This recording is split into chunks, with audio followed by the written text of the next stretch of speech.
وہ دونوں class fellow تھے۔ لڑکی پوری یونیورسٹی میں خوبصورت تھی اور لڑکا تمام لڑکوں میں وجی۔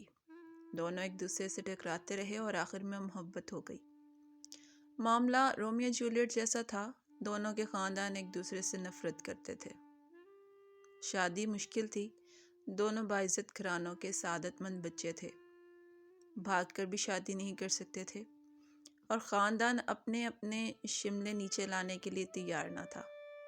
لہٰذا معاملہ پھنس گیا اور لڑکا لڑکی پوری زندگی شادی نہ کرنے کا فیصلہ کر لیا۔ یہ دونوں اپنے اپنے گھر میں رہتے رہے یہاں تک کہ 5 سال ہو گئے۔ ان کے درمیان کوئی رابطہ نہ ہوا۔ والدین شادی کی کوشش کرتے مگر یہ انکار کر دیتے، یہاں تک کہ لڑکی کے والدین نے ہار مان لی۔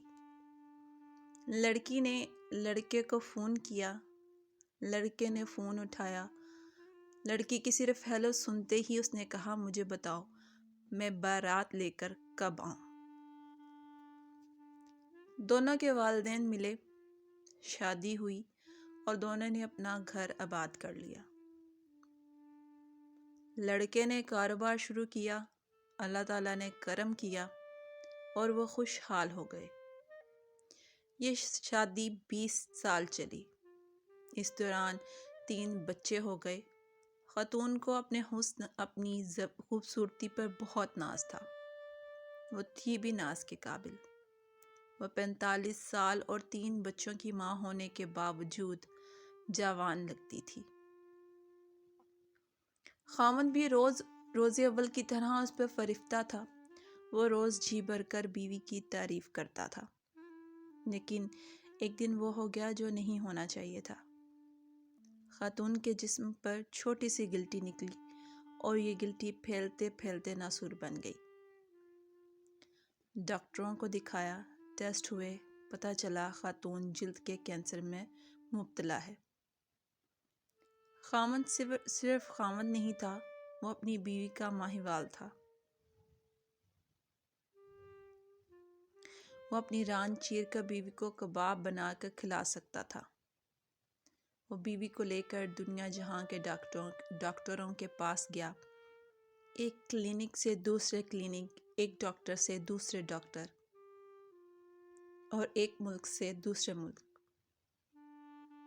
وہ دونوں چلتے رہے یہاں تک کہ ڈاکٹروں نے جواب دے دیا۔ خاتون کا جسم گلٹیوں سے بھر گیا۔ یہ مصیبت ابھی ختم نہیں ہوئی کہ ایک دن دوسری آفت آن پڑی۔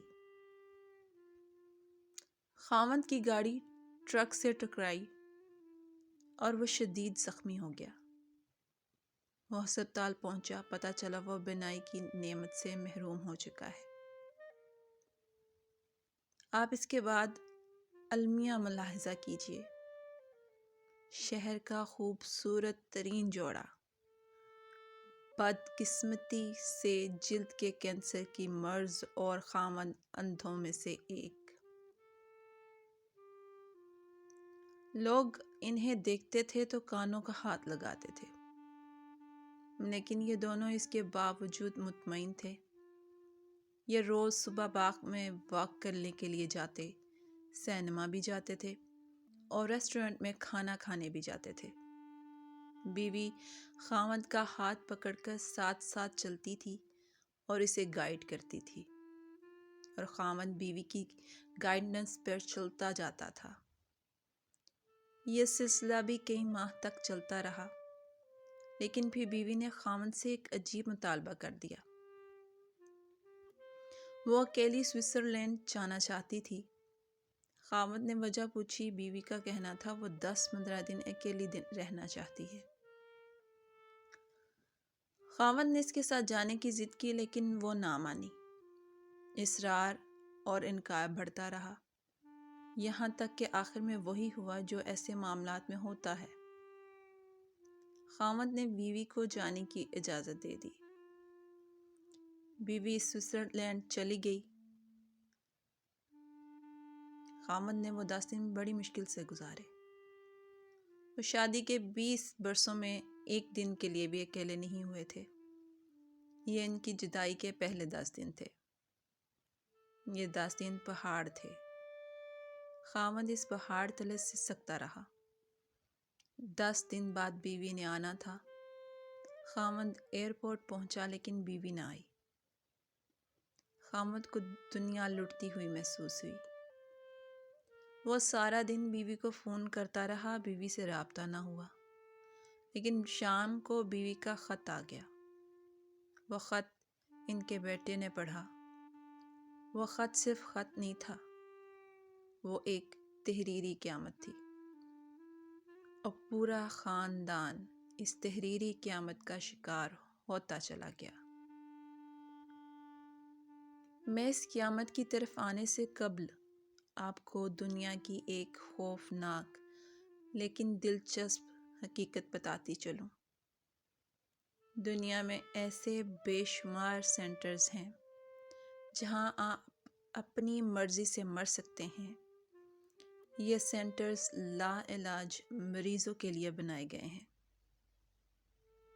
دنیا میں یہ لوگ جب امراض کا بوجھ اٹھا اٹھا کر تھک جاتے ہیں اور یہ چین کی موت مرنا چاہتے ہیں تو یہ لوگ ان سینٹرز میں جاتے ہیں، اپنی میڈیکل رپورٹس دکھاتے ہیں، ڈاکٹرز ان کی حالت اور رپورٹ چیک کرتے ہیں، ان سے یہ حلف نامہ لیتے ہیں ہم اپنی مرضی سے دنیا چھوڑ کر جا رہے ہیں۔ ان کی مرضی سے ان کی موت کا دن اور وقت طے کیا جاتا ہے۔ ان کی آخری خواہش پوری کرتے ہیں اور پھر انہیں زہر کا ٹیکہ لگا کر دنیا سے رخصت کر دیا جاتا ہے۔ یہ عمل طبی زبان میں یوتھانیزیا یعنی آسان موت کہلاتا ہے۔ یہ دنیا کے 7 ممالک میں قانونی طور پر فائز ہے اور اتنے ہی ملکوں میں اس کی اجازت کے لیے بحث چل رہی ہے۔ سوئٹزرلینڈ بھی دنیا کے ان ممالک میں شامل ہے جہاں یوتھانیزیا کو قانونی سٹیٹس حاصل ہے۔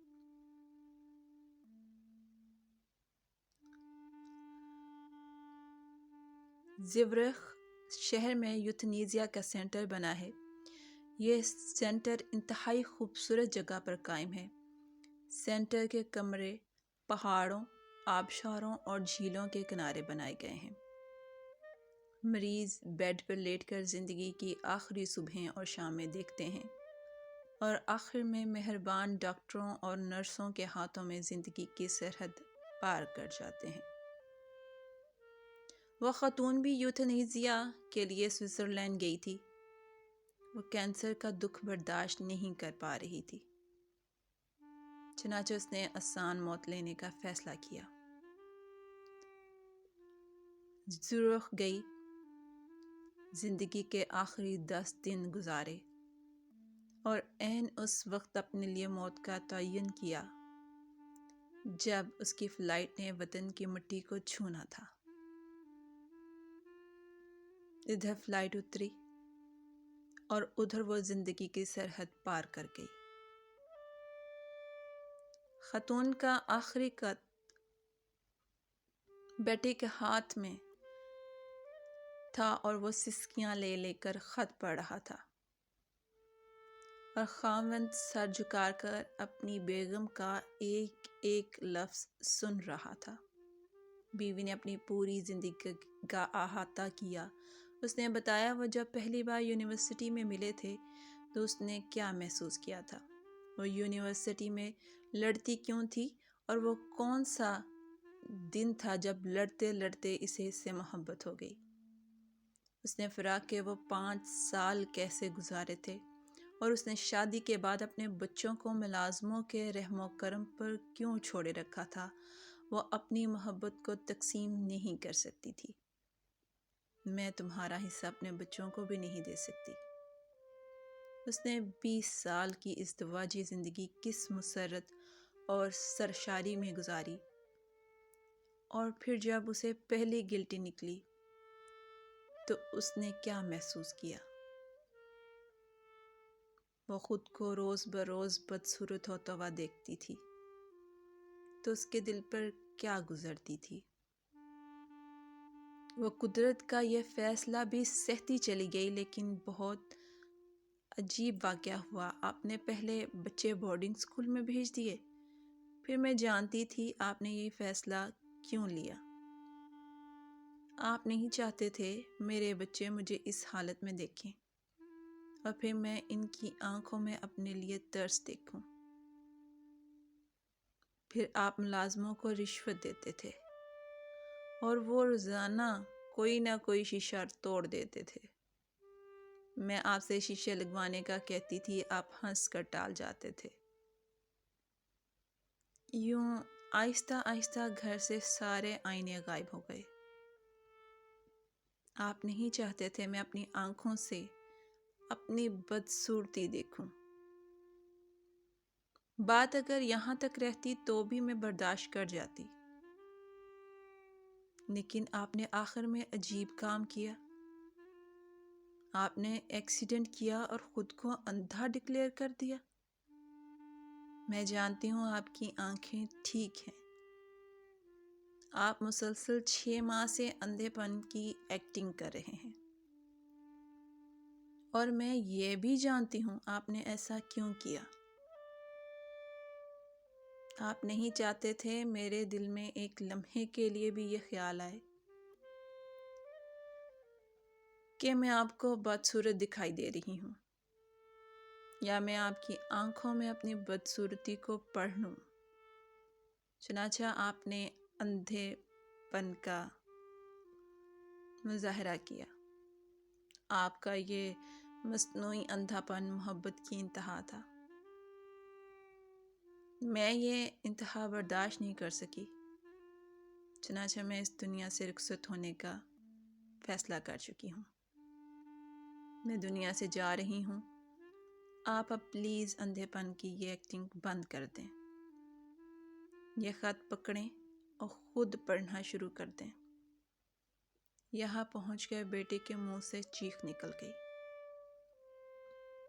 باپ نے اس کے ہاتھ سے خط لیا اور اونچی آواز میں پڑھنا شروع کر دیا۔ آپ پلیز میرے بعد اپنا خیال رکھیے گا۔ سارے تولیے الماری میں رکھے ہیں۔ میں درزی کو 5 سال کے کپڑے دے آئی ہوں۔ وہ سال میں 10 جوڑے سی کر دے جائے گا۔ آپ نے وہ سارے کپڑے پھٹنے گھسنے تک پہننے ہیں۔ دانت چیک کرواتے رہیے گا اور صبح کی سیر کبھی نہیں بھولنی۔ اور ہاں، چڑیوں کو روز دانہ ڈالنا ہے اور میری بلیوں کا ہمیشہ خیال رکھیے گا۔